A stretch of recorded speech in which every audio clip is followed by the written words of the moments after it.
वक्रतुण्डमहाकाय सूर्यकोटि निर्विघ्नं कुरु मे देव सर्वकार्येषु सर्वदा। हरे कृष्ण। ଯୋଗ କହିଲେ ଆଜିର ସମାଜ କେବଳ କିଛି ଆସନକୁ ହିଁ ଭାବେ, କିନ୍ତୁ ଯୋଗ କେବଳ ଆସନ ମଧ୍ୟରେ ସୀମିତ ନୁହଁ। ଯୋଗର ପ୍ରଥମ ବା ପ୍ରଧାନ ଲକ୍ଷ୍ୟ ହେଉଛି ସମାଧି।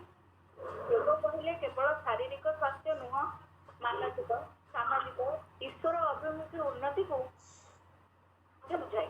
ଯୋଗର 8ଗୋଟି ଅଙ୍ଗ ଅଛି, ଯାହାକୁ ଆମେ ଆଠ ଗୁଣ ପଥ ବୋଲି ମଧ୍ୟ କହୁ। ତାହା ହେଉଛି ଯମ, ନିୟମ, ଆସନ, ପ୍ରାଣାୟାମ, ପ୍ରତ୍ୟାହାର, ଧାରଣା, ଧ୍ୟାନ ଏବଂ ସମାଧି। ଆଜି ଆମେ ଆଲୋଚନା କରିବା କିଛି ଯୋଗାସନ ଏବଂ ତାର ଲାଭ ବିଷୟରେ। ପ୍ରଥମେ ଆଲୋଚନା କରିବା ପିଏମ୍ ସିରିଜ୍ 1 ବା ପବନ ମୁକ୍ତାସନ ସିରିଜ୍ 1 ସମ୍ପର୍କରେ।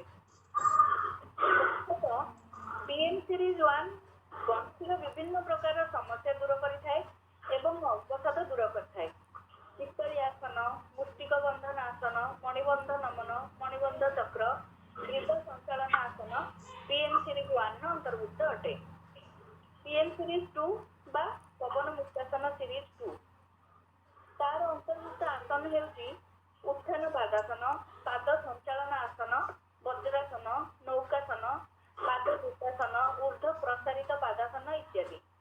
ଏହା କରିବା ଦ୍ୱାରା ଆମର ହଜମ ପ୍ରକ୍ରିୟା ତ୍ୱରାନ୍ୱିତ ହେବା ସହିତ ଗ୍ୟାସ୍, କୋଷ୍ଠକାଠିନ୍ୟ ଆଦି ପେଟ ସମ୍ବନ୍ଧୀୟ ବିକାର ସବୁ ଦୂର ହୋଇଥାଏ। ଏହାପରେ ଆମେ ଆଲୋଚନା କରିବା ପିଏମ୍ ସିରିଜ୍ 3 ସମ୍ପର୍କରେ। ପିଏମ୍ ସିରିଜ୍ 3 ମୁଖ୍ୟତଃ ସ୍ତ୍ରୀ ରୋଗ ଦୂର କରିବାରେ ସହାୟକ ହେବା ସହ ରିପ୍ରଡକ୍ଟିଭ୍ ସିଷ୍ଟମ ପାଇଁ ଲାଭଦାୟୀ ହୋଇଥାଏ। ଏହା ମଧ୍ୟ ମାସିକ ଋତୁସ୍ରାବ ଜନିତ ଅସୁବିଧା ଦୂର କରିଥାଏ। ଚକି ଚଳନ ଆସନ, ଉଦରା କର୍ଷଣାସନ, ବାୟୁ ନିଷ୍କାସନ ଆସନ, ରଜ୍ଜୁ କର୍ଷଣାସନ, ନୌକା ସଞ୍ଚାଳନ ଆସନ, କୱଚଳାସନ ଇତ୍ୟାଦି ପିଏମ୍ ସିରିଜ୍ 3 ର ଅନ୍ତର୍ଭୁକ୍ତ ଅଟେ।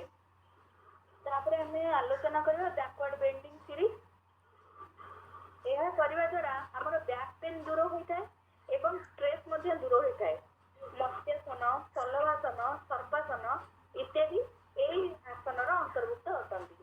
ତାପରେ ହେଲା ଫରୱାର୍ଡ ବେଣ୍ଡିଂ ସିରିଜ୍। ଏହା କରିବା ଦ୍ୱାରା ମେରୁଦଣ୍ଡର ମାଂସପେଶୀର ବୃଦ୍ଧି ହୋଇଥାଏ ଏବଂ ଶକ୍ତ ହୋଇଥାଏ। ହଳାସନ, ଉତ୍ଥାନ ଆସନ, ପଶ୍ଚିମୋତ୍ତାନାସନ ଆଦି ଏହି ଆସନର ଅନ୍ତର୍ଭୁକ୍ତ ଅଟନ୍ତି। ତାପରେ ଆମେ ଆଲୋଚନା କରିବା ଆଜି ଷ୍ଟାଣ୍ଡିଂ ଗ୍ରୁପ୍ ଅଫ୍ ଆସନ, ଯାହା ଯୋଉ ଆସନରେ ଆମର ଆସୁଛି ବୃକ୍ଷାସନ, ଉତ୍ଥିତ ତ୍ରିକୋଣାସନ, ବୀରଭଦ୍ରାସନ, କଟି ଚକ୍ରାସନ, ଗରୁଡାସନ ଆଦି